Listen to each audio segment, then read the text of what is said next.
Bien le bonjour au nombre infinitésimal de personnes qui vont regarder cette vidéo, dans laquelle je vais faire ma liste des 33 joueurs français qui vont disputer la Coupe du Monde.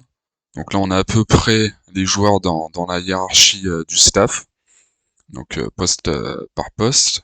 Donc là, j'ai commencé par la première ligne où là, pas y avoir de surprise. Alors, il y a eu la blessure de Cyril Bay, mais il va revenir au moment des phases de poule et normalement on devrait pouvoir on devrait pouvoir assurer l'intérim en son absence. Donc Cyril Bay pilier gauche avec Reda Wardy et Jean-Baptiste Legros.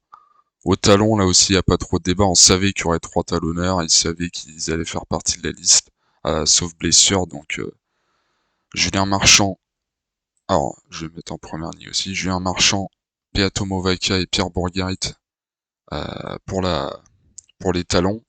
Alors les talons, c'est vrai que du coup on sait pas trop qui serait quatrième s'il venait à y avoir un blessé. Voilà, pilier gauche, Sébastien Taofifenua a été dans les starting. Il y a Danny Priso aussi qui doit pas être très loin. Et chez les talons, bah il y a Gaëtan Barlow qui s'était blessé au cervical, je crois, avec Castres. Et on peut supposer que ce serait lui qui serait quatrième dans la hiérarchie. Euh, en tout cas, on a la chance d'avoir trois super pieds gauche, trois super talonneurs. Et pareil au poste de pied droit où là, il y avait cinq potentiels choix pour trois places. Donc Winnie Antonio, valeur sûre. Lui, il est forcément dans la liste. Après, Sipili Falatea, c'est un gros impact player.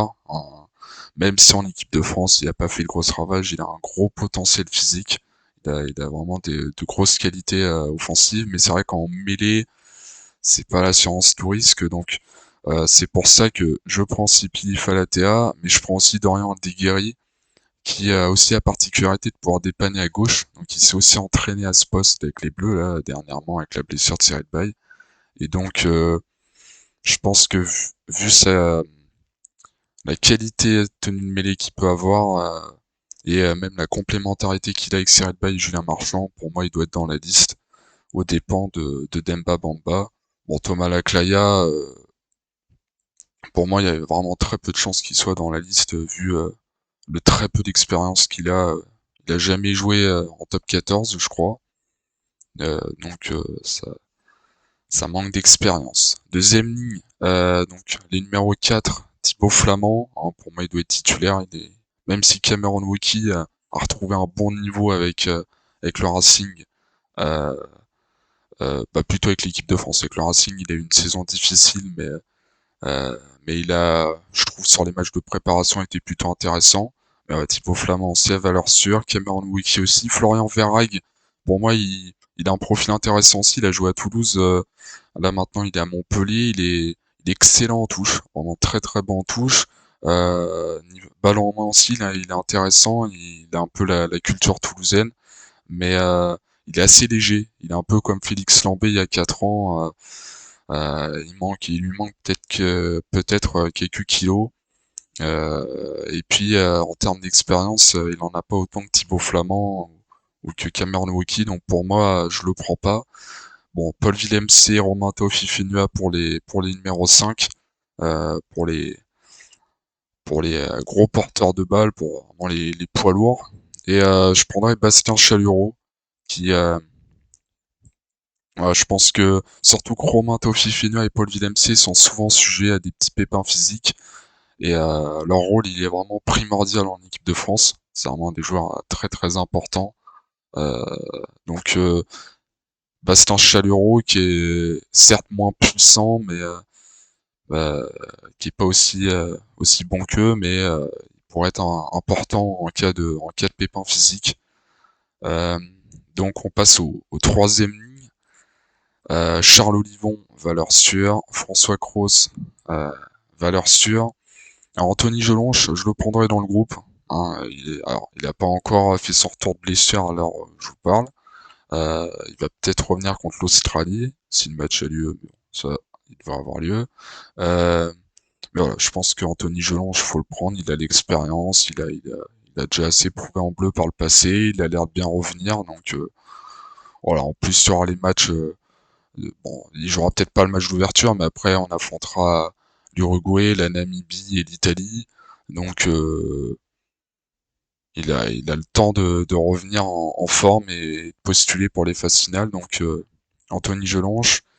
Ensuite, donc j'avais fait le choix 5 troisième ligne, donc Sekou Makalou et évidemment Grégory Aldrit en numéro 8. Alors Sekou Makalou, alors il y avait Dylan Cretin, Paul Boudéan et Johan Tanga qui pouvaient postuler. Alors Dylan Cretin contre les Fidji, il a fait un match plutôt intéressant. En touche, il a volé 2 ballons, j'ai trouvé intéressant, mais je pense que pour le staff, c'était déjà bouclé. Il y avait de fortes chances qu'il ne soit pas pris. Ouais, il jouait pas mal au tout début du mandat de Fabien Galtier, et puis il a un peu disparu des radars, mais il a quand même une vingtaine de sélections. Mais je trouve que il est quand même un peu moins complet que les autres joueurs. Là. Il est intéressant balle en main, il est très bon en touche, mais c'est pas forcément un bon gratteur, c'est pas forcément un joueur qui va beaucoup plaquer ou asséner des plaquages offensifs.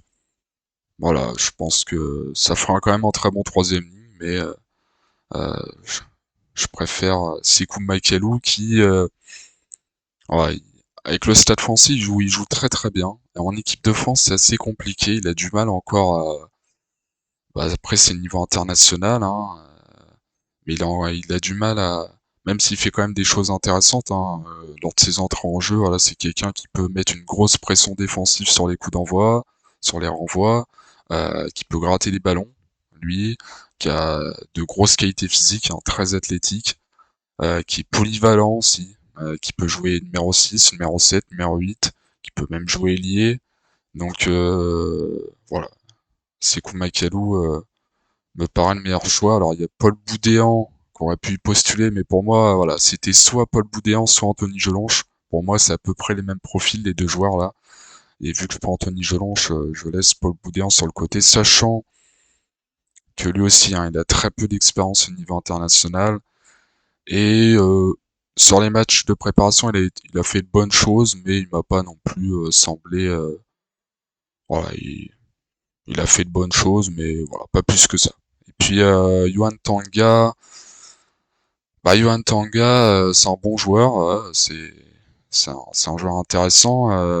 Pour un numéro 8, il est pas très grand, il a un centre de gravité assez bas, c'est un bon gratteur qui a vraiment une grosse activité, mais peut-être qu'il manque de puissance, je sais pas, il m'a pas totalement convaincu. Après, il a eu très peu de chance, il a pas eu beaucoup d'occasions de s'exprimer en équipe de France, mais voilà, je le laisse sur le côté.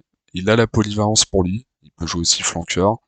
Mais voilà, en fin de saison, il n'a pas beaucoup joué avec La Rochelle à cause d'un pépin physique et du fait que Ronan O'Gara voulait laisser son 15 type, même ses 23 joueurs type, sans bouleverser la hiérarchie. Donc voilà, c'est un joueur intéressant. Mais c'est vrai que le poste de numéro 8 peut être un peu notre point faible pour la Coupe du Monde s'il y a des pépins physiques, parce que Grégory Aldrit, c'est une valeur sûre. Alors, il y a des polyvalents, ils peuvent quasiment tous jouer numéro 8, hein, ceux que j'ai mis en troisième ligne. Charles Olivon, je crois, il a débuté numéro 8. Donc, mais numéro 8 de formation, et là en fois, on a d'excellents numéro 8 dans le championnat français. On avait de très grands espoirs, hein. Jordan Joseph, Célévazo Tolofoa. Il y a Marco Gazzotti aussi qui commence à arriver, mais bon, lui, il a pas eu le temps de s'exprimer au plus haut niveau. Il a joué en Pro D2, mais il a pas joué, il a fait ses débuts en Top 14 qu'hier. Mais c'est vrai que Jordan Joseph, Célévazo Tolofoa, au début du mandat, on pouvait se dire, ah, ça va être l'occasion, hein.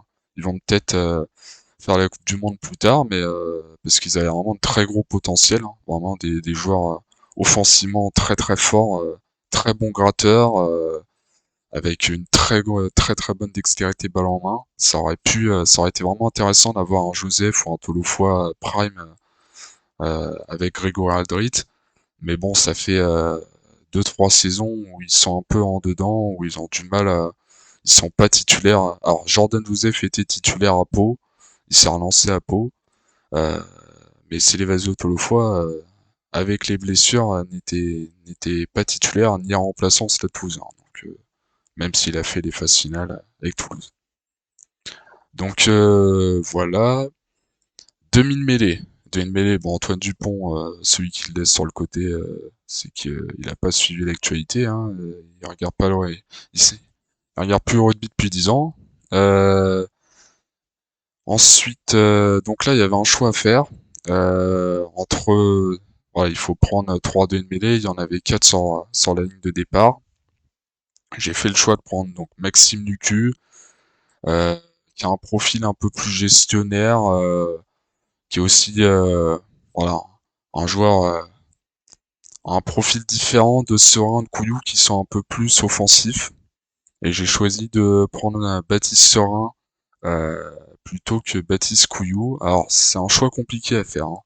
Euh, je pense que mais si Maxime Lucu n'était pas le remplaçant d'Antoine Dupont depuis 2 ans, euh, j'aurais peut-être pris Baptiste Couillou.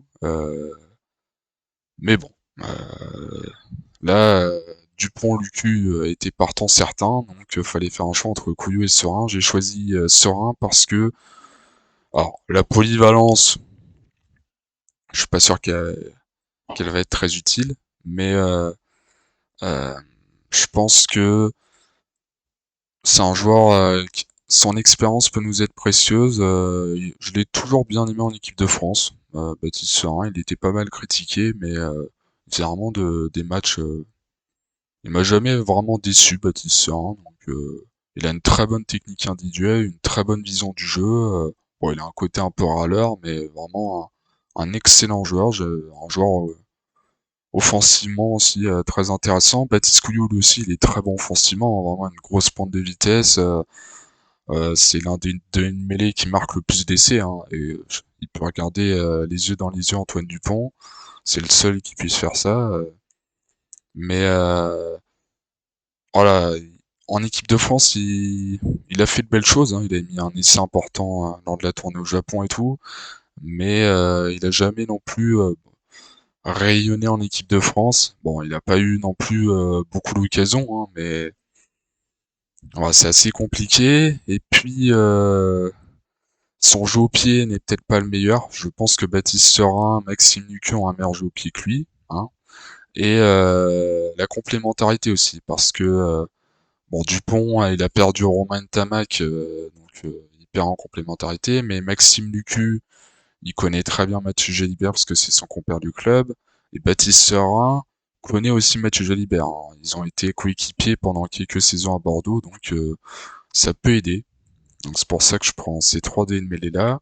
Ouvreur, bon là il n'y a plus trop le choix, Mathieu Jalibert, Antoine Astoy. Bon, le débat qui doit débuter en 10, c'en est un autre, mais j'aurais pas pris Astoy si Romain Tamac ne s'était pas blessé, mais bon, y a plus trop le choix maintenant. Il jouera sans doute les matchs contre l'Uruguay et la Namibie. Au centre, Gaël Fickou valeur sûre, même si des fois il est un peu moins en vue, ça reste un joueur essentiel. Jonathan Danty aussi très précieux. Là aussi, il fallait faire un choix, fallait en prendre 4 alors qu'ils étaient 5 sur la ligne de départ. Yoram Moefana, je le prends, hein, il est là depuis pas mal de temps. Donc Yoram Moefana. Et ensuite, fallait faire un choix. Là. Il y avait le débat, est-ce que il y en a qui remettaient en cause la place de Moefana? Non. Pour moi, il n'y avait pas trop de débat, il est polyvalent.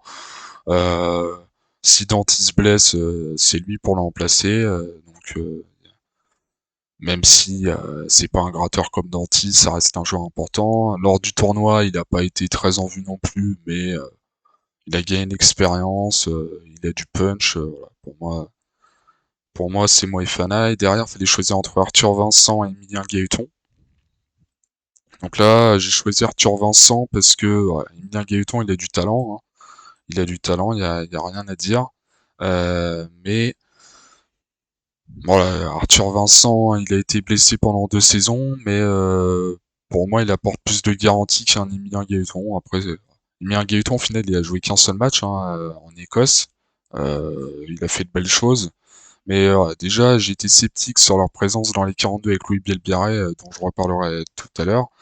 Euh, mais voilà, Emilien Gaëton, il a vraiment du talent, il a vraiment du potentiel. Il a marqué beaucoup d'essais avec Pau, mais il n'a pas joué la Coupe d'Europe et pour moi, là, il n'a pas apporté assez de garantie pour qu'on l'emmène en Coupe du Monde, hein. C'est, euh, c'est un choix. Ouais, ça peut porter. On peut vraiment débattre longtemps là-dessus, mais voilà, il y en a ils disent qu'il est polyvalent centre ailier. Alors ailier, il a joué très peu à Pau. Il y a joué, mais pas beaucoup. Euh, et pour l'instant, c'est un très bon joueur top 14. Je pense que après la Coupe du Monde, il aura vraiment sa chance en équipe de France, mais pour moi, il n'a pas apporté assez de garantie pour jouer en équipe de France. Et il y en a, ils ont beau dire qu'il a marqué beaucoup d'essais avec Pau, que ça a été le meilleur marqueur d'essais du top 14. D'accord, mais il traversait pas le terrain non plus, quoi. C'était pas un Wesley Fofana du début de sa carrière. C'était pas. Voilà, j'ai fait ce choix. Ensuite, aux ailes, donc Damien Penaud, il n'y a pas débat non plus. Gabin Villière non plus, hein. Il a été blessé pas mal de temps, mais il n'y a pas débat, je pense. Après, qui de Ethan Dumortier et de Louis Bielbiarré pour la dernière place?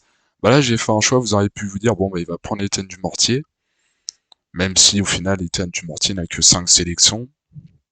Mais Louis Bielbiarré, il m'a pas mal surpris.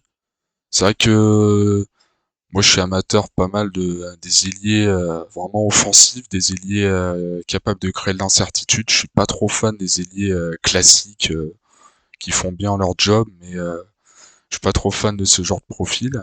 Euh, je trouve qu'Ethan Dumortier est de ce style-là. C'est un ailier, voilà, c'est un finisseur. Il a marqué aussi beaucoup d'essais avec Lyon hein, l'année dernière, hein, et, une dizaine, je crois. Mais voilà, c'était un bon ailier, rapide, bon dans les airs, bon en défense, mais je l'ai pas trouvé transcendant. Voilà, il avait une bonne période. Alors que Louis Bielbiarré, il a vraiment, je l'ai trouvé intéressant, surtout de par sa pointe de vitesse, très très rapide. Défensivement aussi, je l'ai trouvé, il a beau faire 79 kilos, défensivement, je l'ai trouvé très intéressant. Il a pas peur d'aller au plaquage. Il est polyvalent ailier arrière aussi. Vraiment, la polyvalence, ça peut être précieux. Ethan Dumortier, au début de sa carrière, il jouait centre, ailier arrière, il jouait un peu partout. Mais au final, il est plutôt resté ailier ces derniers temps. Il a pas l'air de, le staff n'a pas trop l'air de vouloir le faire jouer à un autre poste. Et voilà, Louis Bielbiarré, il m'a agréablement surpris. Aussi bien à Édimbourg qu'à Saint-Étienne. Je l'ai trouvé vraiment intéressant et je pense que pour les matchs pareil contre l'Uruguay, la Namibie, il pourra avoir sa place. Donc Louis Bielbiarré pour la troisième place des liés. Puis les arrières. Donc là aussi il y avait un dilemme, un choix à faire. J'ai choisi bon Thomas Ramos, il n'y a plus trop débat non plus. Mais là fallait choisir entre Melvin Jaminet et Brice Dulin.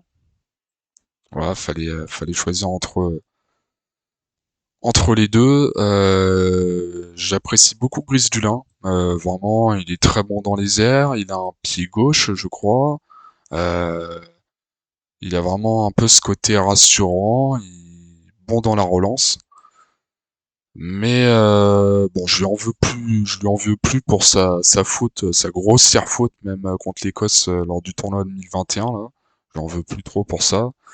Mais c'est vrai que c- je trouve qu'il a sa vieillesse, il a perdu en vitesse.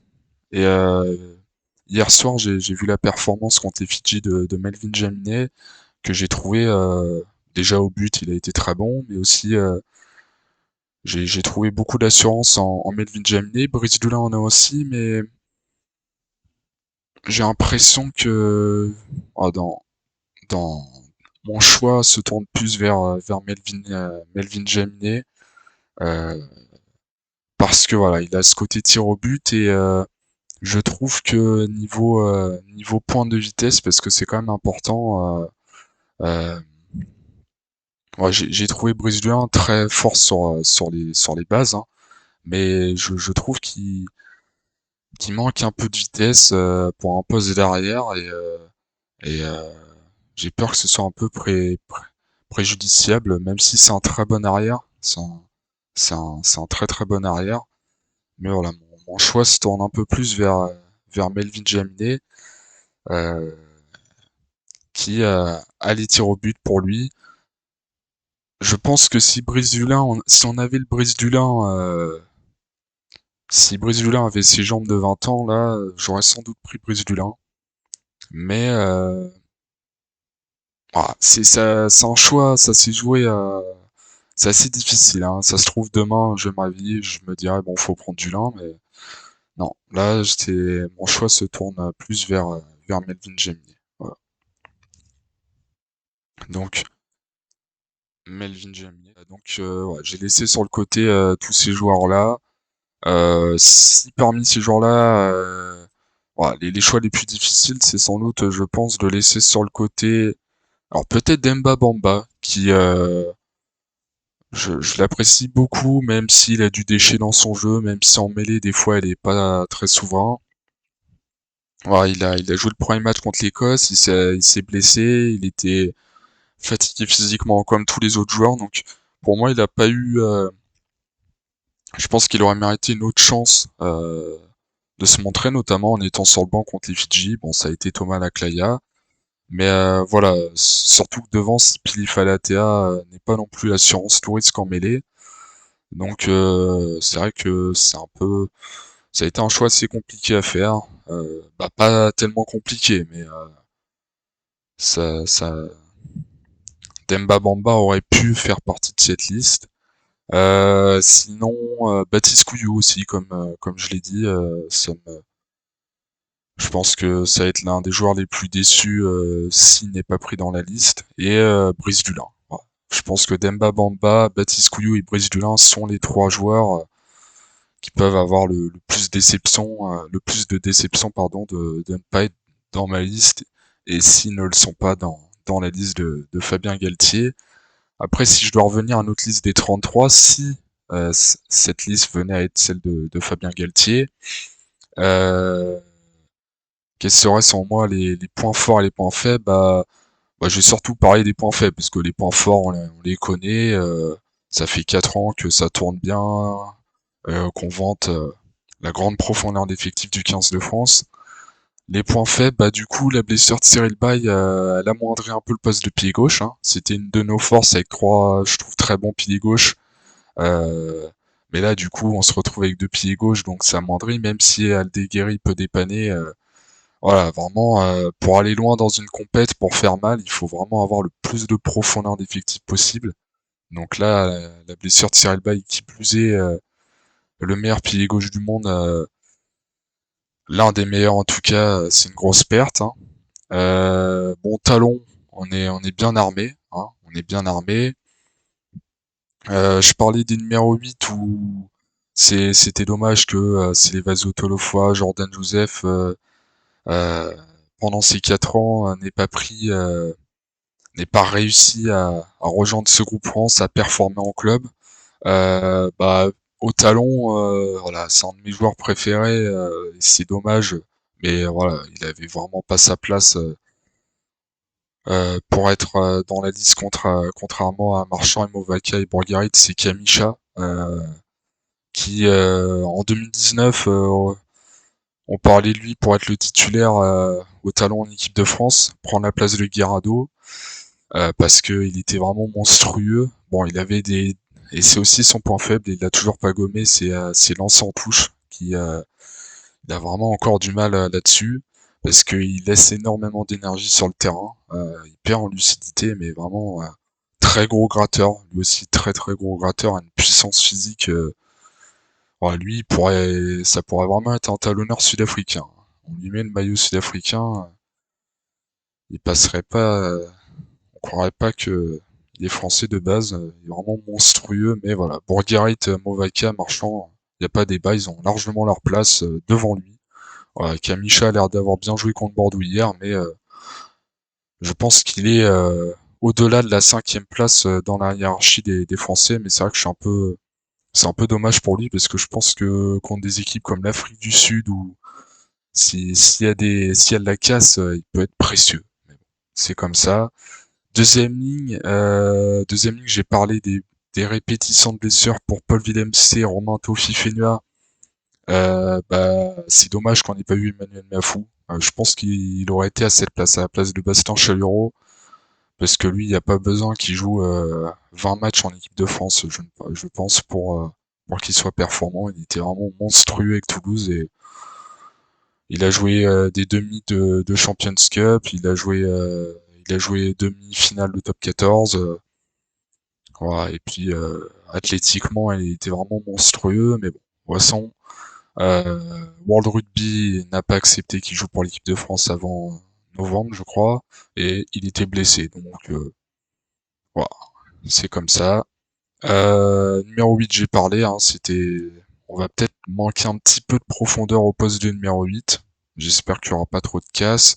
Bon, demi d'ouverture, on avait un gros vivier. Euh, la blessure de Romain Tamac est une grosse perte, une très très grosse perte. Pour être honnête, j'ai pas encore totalement confiance en Antoine Astoy, qui a fait de bons matchs, de très bons matchs avec La Rochelle, mais un peu friable en défense, je trouve. Voilà, c'est un bon ouvreur, mais ouais, je suis un peu inquiet, pas inquiet, mais je suis pas confiant à 100% sur ce poste. Thomas Ramos peut dépanner à ce poste, donc on verra bien le choix du staff. Le match contre l'Australie dimanche prochain sera intéressant là-dessus. Centre, on est armé, je me fais pas trop de soucis là-dessus. Aux ailes, voilà, aux ailes, je pense on a, en prenant Penaud, Villiers et Bielbiarré, je pense qu'on a de quoi voyager, des profils différents et des profils vraiment intéressants. Euh, voilà, comme je vous disais, j'aime bien les ailiers offensifs, imprévisibles, parce que sur les gros matchs, vraiment les matchs très serrés, les matchs où les défenses sont coup pour coup, c'est ce genre de joueurs qui peuvent faire la différence. Mais souvent, à contrario, il y a leur défense, il y a leur jeu au pied et ou leur placement défensif, leurs contestés aériens qui sont pas de très grande qualité. Je pense à Olivier Tiraka, Teddy Thomas, Arthur Rottière, qui ouais, je suis fan de ces trois joueurs, mais leur non-présence pour le mondial est vraiment justifiée. Hein. Offensivement, ils sont très bons, mais ils sont pas aussi. Même si Penaud n'est peut-être pas l'assurance tout risque dans ses placements défensifs, même si Gabin Villiers n'est peut-être pas l'assurance tout risque dans le jeu au pied ou dans les duels aériens. Je pense que vaut mieux partir sur ces joueurs-là. Et puis à l'arrière, là aussi, là y a pas trop de problème. Hein. S'il y a un blessé, Brice Dulin viendra les remplacer et je pense fera du très bon travail. Donc voilà, merci pour ceux qui m'ont écouté jusque-là. Merci de m'avoir écouté. Et puis pour ceux qui veulent donner leur avis, n'hésitez pas à le donner dans les commentaires. J'y répondrai avec plaisir. Voilà, merci.